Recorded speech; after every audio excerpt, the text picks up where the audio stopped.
जीवन बगिया ऐसी उलझी, फूलोगे कम कांटे ज्यादा, सिमटा जीवन डूबी सांसों, आना है तो अब भी आजा।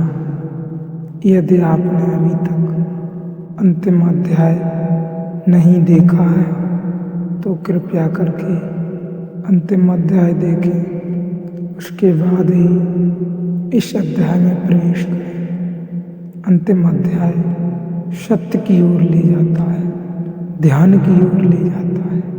यदि आपने अंतिम अध्याय न देखा हो तो मैं आपसे विनती करूंगा, कृपया करके आप इस अध्याय को भी न देखें, बिना पिछला अध्याय देखें। इस अध्याय को समझ पाना मुश्किल है, अपना वक्त बर्बाद न करें। एक मित्र ने आकर मुझे कहा कि एक जैन साध्वी आपकी किताबें पढ़ती हैं, लेकिन चोरी से टेप भी सुनना चाहती हैं। लेकिन चोरी से और अगर कभी किसी के सामने आपका नाम भी ले दें तो वह इस तरह हो जाती हैं जैसे उसने कभी आपका नाम सुना ही नहीं। यह मुक्ति हुई। जनक ने पूछा, कंठ मुक्ति कैसे होगी? मुक्ति क्या है? मुक्ति उस ज्ञान को मुझ समझाइए जो मुक्त कर देता है। स्वतंत्रता मनुष्य की सबसे महत्वपूर्ण आकांक्षा है। सब पालो लेकिन गुलामी रही तो छिदती रहती है। सब मिल जाए, स्वतंत्रता न मिले तो कुछ भी नहीं मिला। मनुष्य चाहता है खुला आकाश, कोई सीमा न हो। वह मनुष्य की अंतरतम निगूढ़तम आकांक्षा है, जहाँ कोई सीमा न हो, कोई बाधा न हो। इसी को परमात्मा होने की आकांक्षा कहा, मोक्ष की आकांक्षा कहो। हमने ठीक शब्द चुना है, मोक्ष। दुनिया की किसी भाषा में ऐसा प्यारा शब्द नहीं है। स्वर्ग, फिर दोष, इस तरह के शब्द हैं, लेकिन इन शब्दों में मोक्ष की कोई धुन नहीं है। मोक्ष का संगीत ही अनूठा है। उसका अर्थ केवल इतना है, ऐसी परम स्वतंत्रता जिस पर कोई बाधा नहीं है। स्वतंत्रता इतनी शुद्ध कि जिस पर कोई सीमा नहीं है। पूछा जनक ने, कैसे होगी मुक्ति, कैसे होगा वैराग्य? हे प्रभु, मुझे समझा कर कहिए। अष्टावक्र ने गौर से देखा होगा जनक की तरफ, क्योंकि गुरु के लिए वही पहला काम है कि जब कोई जिज्ञासा करे तो वह गौर से देखे जिज्ञासा किस स्रोत से आती है।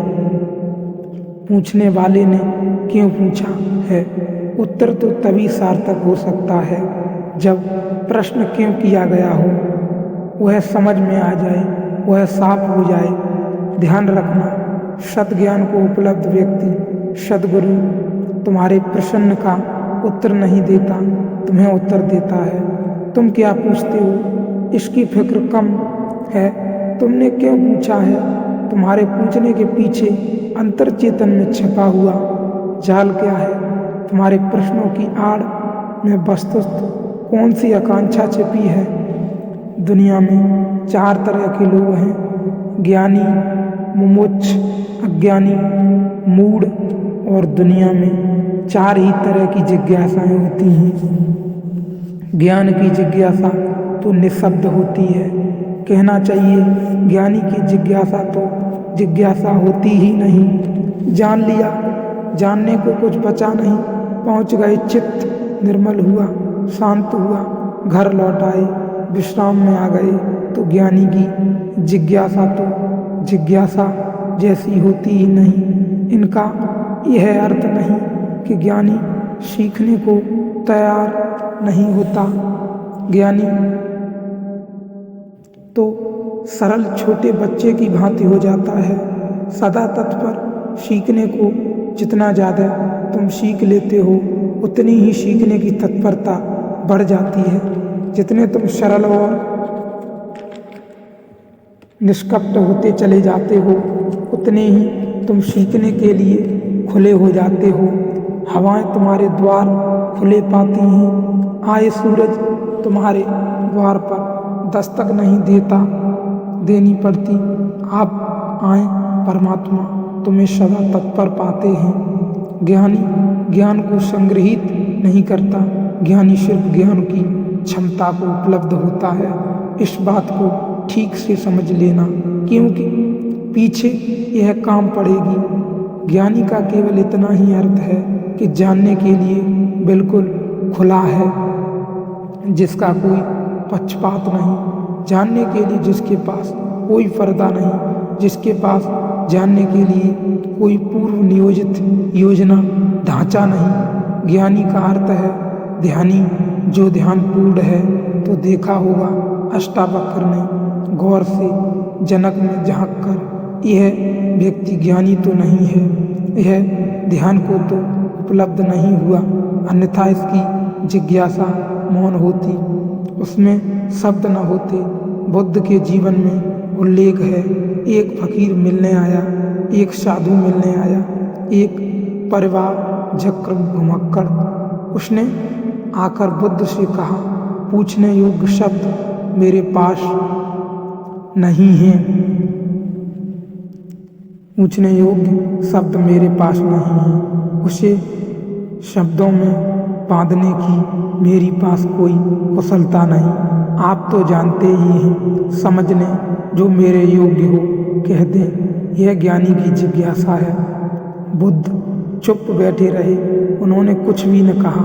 घड़ी भर बाद जैसे कुछ घटा, वह जो आदमी चुपचाप बैठा था बुद्ध की तरफ देखता रहा था, उसकी आंख से आंसुओं की धार लग गई। चरणों में झुका, नमस्कार किया और कहा, धन्यवाद, खूब धन्यभागी हूँ, जो लेने आया था आपने दिया। वह उठकर चला भी गया। उसके चेहरे पर अपूर्व आभा थी, वह नाचता हुआ गया। बुद्ध के आसपास के शिष्य बड़े हैरान हुए। आनंद ने पूछा, बनते भगवान, पहेली हो गई। पहले तो यह आदमी कहता है कि मुझे पता नहीं, कैसे पूछूं, पता नहीं, किन शब्दों में पूछूं, यह भी पता नहीं, क्या पूछने आया हूँ। फिर आप तो जानते ही हैं, सब देख लें मुझे, जो मेरे लिए जरूरी ही हो कह दें। पहले तो यह आदमी ही जरा पहेली था, यह कोई ढंग हुआ पूछने का। और जब तुम्हें यही पता नहीं कि क्या पूछना है, तो पूछना ही क्यों, पूछना क्या खूब रही। फिर यही बात खत्म नहीं हुई। आप चुपचाप बैठे रहे, सो चुप बैठे रहे। आपको ऐसा भी मौन देखा नहीं। कोई पूछता है तो आप उत्तर देते हैं। कभी कभी तो ऐसा होता है कि कोई भी नहीं पूछता तो भी आप उत्तर देते हैं। आपकी करुणा सदा बहती रहती है। क्या हुआ अचानक कि आप चुपचाप रह गए और आंख बंद हो गई? और फिर क्या रहस्यमय घटा कि वह आदमी रूपांतरित होने लगा? हमने उसे बदलते देखा, हमने उसे किसी और ही रंग में डूबते देखा, उसमें मस्ती आते देखी। वह नाचते हुए गया, आंसुओं से भरा हुआ, गदगद आह्लादित। वह चरणों में झुका, उसकी सुगंध हमें भी हुई। यह हुआ क्या? आप कुछ बोले नहीं। उसने सुना कैसे? और हम तो इतने दिनों से, वर्षों से आपके पास हैं, हम पर आपकी कृपा कम है क्या? यह प्रसाद जो उसे दिया है हमें क्यों नहीं मिला? लेकिन सदैव ध्यान रहे, उतना ही मिलता है जितना ध्यान रहे, उतना ही मिलता है जितना तुम ले सकते हो।